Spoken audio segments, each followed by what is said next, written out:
एक नया अध्याय जो है यहाँ से शुरू होगा। विपक्ष तो स्वयं जो है पक्ष से मिला हुआ है। लड़ाई अगर जनता की कोई लड़ रहा है तो ये निश्चित बात है इंडियन नेशनल लोकदल लड़ रही है और इस बार भी मनाएंगे। समय से बड़ा कोई बलवान नहीं होता। नमस्कार, हरिभूमि टीवी पर स्वागत है। आज रोहतक में कल रैली है। आज इसका जायजा लेने के लिए सुनैना चौटाला जी पहुंची हैं, जो अपनी बात बेबाकी से कहती हुई नजर आती हैं बहुत सारे मंचों पे। लगातार आप इनको देखते हैं। नमस्कार जी सुनैना जी। राम। तो रोहतक की रैली से क्या नया आप देख रहे हैं कि यहाँ से हासिल करेंगे? देखिए, चौधरी देवीलाल जी का जन्म दिवस है जो जी। सम्मान दिवस के रूप में हम हर वर्ष मनाते हैं जी। और हरियाणा प्रदेश के विभिन्न विभिन्न जिलों में जाके हमने ये मनाने का काम किया। जी। इस बार रोहतक का नंबर है और चौधरी देवीलाल जी हरियाणा ही नहीं पूरे हिंदुस्तान के ताऊ कहलाए। जी। तो यहाँ नया क्या, बहुत कुछ जो है आप देखेंगे। राजनीतिक तौर के ऊपर अगर आप पूछ रहे हैं तो एक नया अध्याय जो है यहाँ से शुरू होगा।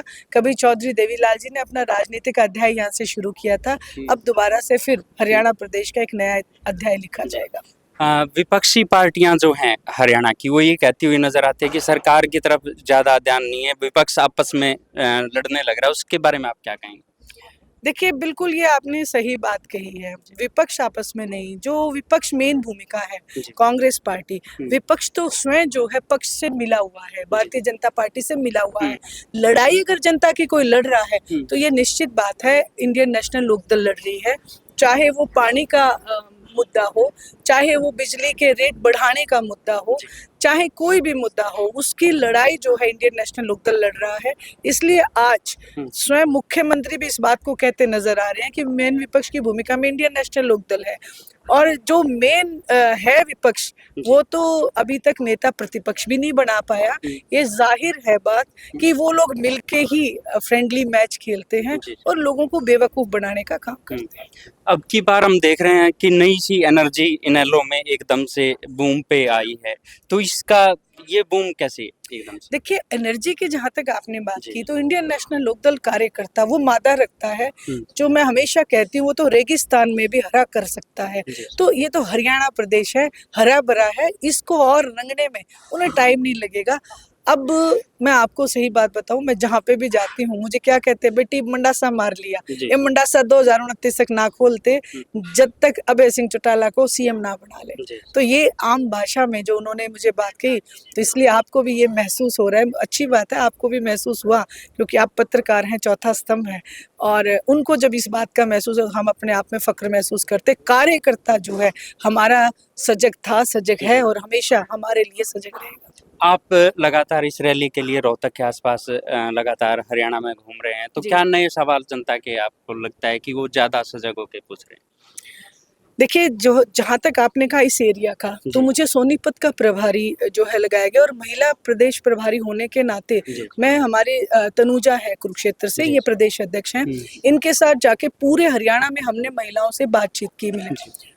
इस बार जो है इस इलाके की अगर बात मैं करूं तो एक बात सबने कही कि बाबू बेटे ने हमारा नाश कर दिया और एक बात और कहते हैं कि उड्डा खत्म, कांग्रेस खत्म।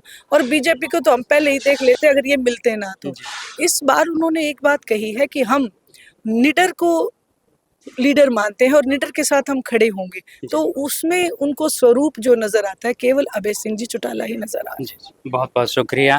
तो ये थी हमारे साथ सुनैना चौटाला जी, जो कल रैली का जायजा लेने के लिए अभी रोहतक में पहुंचे हैं और मंच आप मेरे पीछे आगे देख रहे होंगे कि मंच लगभग सज चुका है।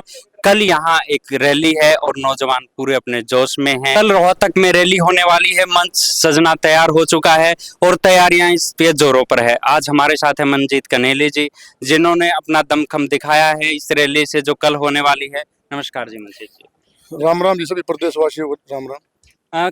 कल की रैली का मेन मकसद क्या है रोहतक में करवाने का? देखो जी, चौधरी देवीलाल जी जननायक थे जो जी, उनमें एक लोगों के प्रति, जो लोगों में उनके प्रति एक सच्चा प्यार है, तो जी वो हर साल की तरह मनाते आए हैं और इस बार भी मनाएंगे। और मतलब लोगों में जो अब मैंने घूम के देखा है ना, लगभग हर जगह घूम लिए, तो मतलब इतना प्यार मिल रहा है, लोगों में दिल से जुड़ रहे हैं लोग। तो देवीलाल के तो बड़े से बड़ा आदमी और छोटे से छोटा आदमी इस रैली में आने का काम करेगा। एक दौर था पहले जब देवीलाल जी थे तो रोहतक में काफी असर था, बीच में भूपेंद्र सिंह हुड्डा आ गए। क्या आप को लगता है कि फिर से रिवाइव कर पाएंगे इस सारी चीजों में? देखो जी, समय से बड़ा कोई बलवान नहीं होता। कोई समय था, जी ताऊ देवीलाल का भी समय था, लेकिन आज लोग उनकी नीतियों को याद कर रहे हैं। और चौधरी अभय सिंह जी चौटाला सेम देवीलाल जी की कॉपी है। जी जी जी। मंजीत जी कहाँ देखते हैं इनेलो में अपना भविष्य? ऐसा है जी, भविष्य जो देखने लग गया तो वो फिर काम नहीं कर पाएगा। हमने अपना कर्म करना है। जिसने भविष्य देख के आया ना, वो तो फिर लालच आ गया उसके मुझ में। तो जो लालच से काम करेगा उसको परमात्मा फल नहीं देगा।